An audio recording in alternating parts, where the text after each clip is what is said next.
જય સ્વામિનારાયણ વિદ્યાર્થી મિત્રો, સહજાનંદ વિદ્યાલય તરફથી જે ઓનલાઈન શિક્ષણ ચાલી રહ્યું છે તેમાં તમારું હાર્દિક સ્વાગત છે.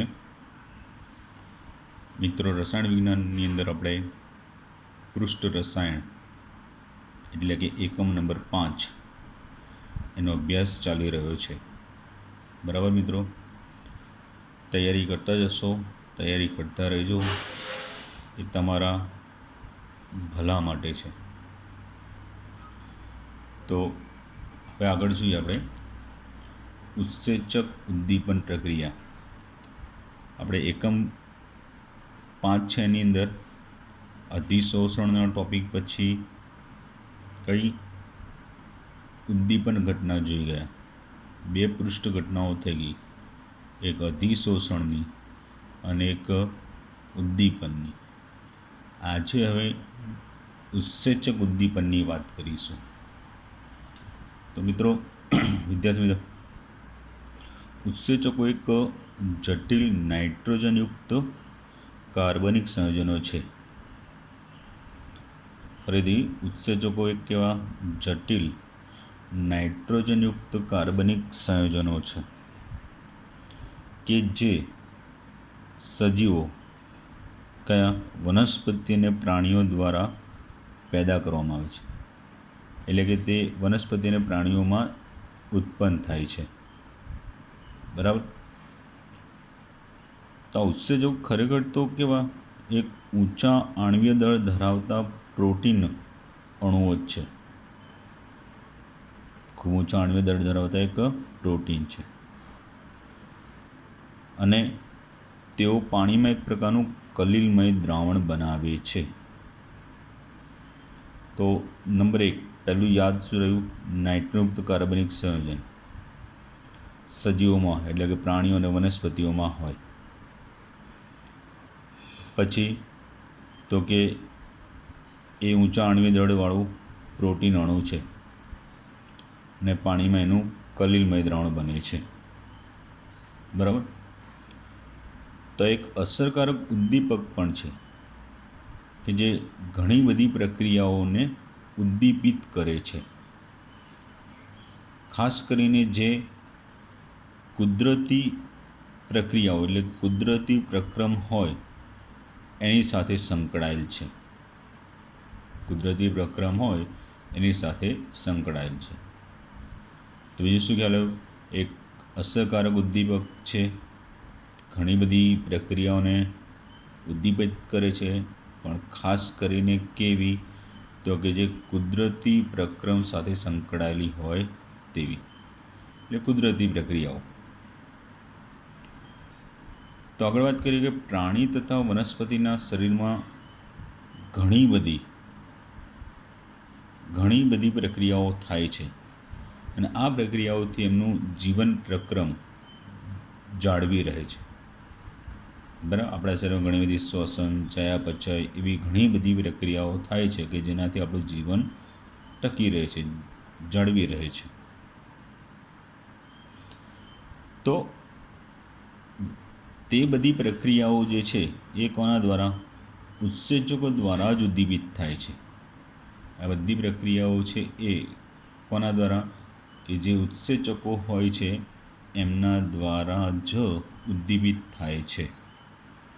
એટલે આમ ઉત્સેચકો એક શું કહેવાય? જૈવિક ઉદ્દીપકો. ફરીથી, ઉત્સેચકો એક કેવા જૈવિક ઉદ્દીપકો અને એના દ્વારા થતી પરિઘટનાને જૈવ રાસાયણિક ઉદ્દીપન કહે છે. જૈવ રાસાયણિક ઉદ્દીપન કહે છે. ફરીથી, આપણા પ્રાણી તથા વનસ્પતિ શરીરમાં ઘણી બધી શું થાય છે? પ્રક્રિયાઓ કે જે આપણા જીવન પ્રક્રમને જાળવી રાખે છે. બરાબર. તે ઘણી બધી પ્રક્રિયાઓ અથવા એ બધી જ પ્રક્રિયાઓ ઉત્સેચકો દ્વારા ઉદ્દીપિત થાય છે. બરાબર. આમ ઉત્સેચકો એ જૈવિક અથવા જૈવ રાસાયણિક ઉદ્દીપકો તરીકે ઓળખાય છે, કારણ કે સજીવોમાં થતી પ્રક્રિયાઓ માટે જવાબદાર છે એટલે. અને એની આ પરિઘટનાઓ એટલે કે રાસાયણિક પ્રક્રિયાઓને જૈવ રાસાયણિક ઉદ્દીપન કહે છે. ઘણા ઉત્સેચકો એ જીવંત કોષમાંથી શુદ્ધ સ્ફટિક સ્વરૂપે મળી આવ્યા છે કે મેળવી શકાય છે. કેવી રીતના? જીવંત કોષોમાંથી શુદ્ધ સ્ફટિક રૂપે.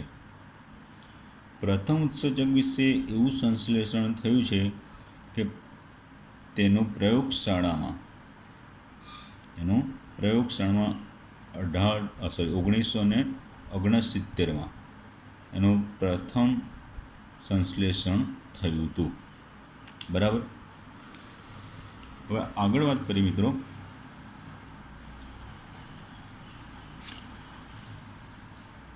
તો આપણા જૈવિક પ્રક્રિયામાં થતી ઘણી બધી જે પ્રક્રિયાઓ છે,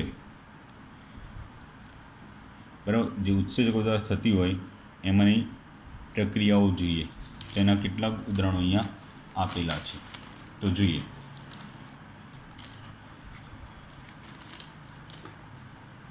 તો એમાં પહેલું ખાંડનું વિતક્રમણ. આઈ થિંક આ 10મા ધોરણમાં તમે ભણી ગયેલા છો. પહેલી બે પ્રક્રિયા એ 10મા ધોરણમાં ઇથેનોલનું ઉદ્યોગ ઉત્પાદનવાળી પ્રક્રિયા રૂપે છે. તો ખાંડ કે મોલાસીસ ખાંડ હોય એનું વિતક્રમણ થાય. બરાબર. તો વિતક્રમણ એટલે એનો મિનિંગ કે એ આપણે 10મું ચેપ્ટર છે એમાં આવશે કે પ્રકાશ સંગઠકતામાં કે એના પરિભ્રમણની દિશા જે હોય એ ઉલટાઈ જાય, બરાબર, વિરુદ્ધ થઈ જાય. પરિભ્રમણની દિશા, પ્રકાશના પરિભ્રમણની દિશા, એ પ્રકાશના પરિભ્રમણની દિશા ઉલટાવવાની ઘટના એટલે વિતક્રમણ, અને ઇંગ્લિશમાં ઇન્વર્ઝન કહે છે. બરાબર મિત્રો. તો ખાંડનું વિતક્રમણ એ ઇન્વર્ટેજ ઉદ્દીપકની હાજરીમાં કરતાં એનું ગ્લુકોઝ ફ્રુક્ટોઝમાં રૂપાંતર થાય છે. સમીકરણ ખાંડનું સૂત્ર C12H22O11 + ઇન્વર્ટેજ ઉત્સેચકની હાજરીમાં થાય એટલે ગ્લુકોઝ અને ફ્રુક્ટોઝ મળે. નંબર 2, ગ્લુકોઝનું ઇથેનોલ કે ઇથાઇલ આલ્કોહોલમાં પરિવર્તન એટલે દારૂમાં રૂપાંતર. તો ઝાયમેજ ઉદ્દીપક એ ગ્લુકોઝનું ઇથાઇલ આલ્કોહોલ અને કાર્બન ડાયોક્સાઇડમાં પરિવર્તન કરે છે, એટલે એક આથવણની ઘટના થઈ. તો C6H12O6 ઝાયમેજ ઉત્સેચકની હાજરીમાં થઈ એટલે ઇથેનોલના 2 અણુ અને કાર્બન ડાયોક્સાઇડ મુક્ત થાય. ઇથેનોલના 2 અણુ મળી કાર્બન ડાયોક્સાઇડ મુક્ત થાય. એ જ રીતે સ્ટાર્ચનું માલ્ટોઝમાં રૂપાંતર. તો સ્ટાર્ચ છે એ સ્ટાર્ચનું માલ્ટોઝમાં ડાયાસ્ટેજ ઉત્સેચક વડે પરિવર્તન થાય છે. સ્ટાર્ચનું સામાન્ય રીતે સૂત્ર C6H12O5N છે. એના 2 મોલ લઈએ, N મોલ પાણીની હાજરીમાં એનું ડાયાસ્ટેજ ઉત્સેચક વડે વિઘટન થાય એટલે તેનું તેનું C12H22O11 એટલે સુક્રોઝમાં રૂપાંતર થાય, અથવા એને માલ્ટોઝ પણ. આ સુક્રોઝ માલ્ટોઝના બધા સૂત્રો સરખા એટલે એને માલ્ટોઝ છે. એટલે સ્ટાર્ચનું માલ્ટોઝમાં રૂપાંતર થયું. બરાબર. એટલે સ્ટાર્ચમાં પહેલાં માલ્ટોઝ મળે, માલ્ટોઝમાં પછી ગ્લુકોઝ મળે. એ આપણે જે રસાયણ વિજ્ઞાનની અંદર આપણે ચેપ્ટર નંબર 14 છે એમાં એની ચર્ચા કરીશું. ચલો, માલ્ટોઝનું ગ્લુકોઝમાં રૂપાંતર. તો માલ્ટેઝ નામના ઉત્સેચક વડે માલ્ટોઝનું ગ્લુકોઝમાં જળ વિભાજન થાય છે. આમ સમીકરણ પહેલાં જેવું જ લાગશે, પણ 2 અલગ અલગ સંયોજનો છે. C12H22O11 માલ્ટોઝ પ્લસ H2O જળ વિભાજન, માલ્ટેઝ ઉત્સેચક, તો એ ગ્લુકોઝ જ મળે છે. શું મળે છે? ગ્લુકોઝ. યુરિયાનું એમોનિયા અને CO2માં રૂપાંતર. તો યુરેઝ ઉત્સેચક વડે યુરિયાનું જળ વિભાજન થઈ અને એમોનિયા અને કાર્બન ડાયોક્સાઇડ મળે છે. છઠ્ઠું, આપણી હોજરી એટલે કે જઠર, એની અંદર પેપ્સિન નામનો ઉત્સેચક હોય છે કે જે પ્રોટીનનું પેપ્ટાઇડમાં વિઘટન કરે છે. બીજું, આપણા આંતરડાની અંદર પેન્ક્રિયાટિક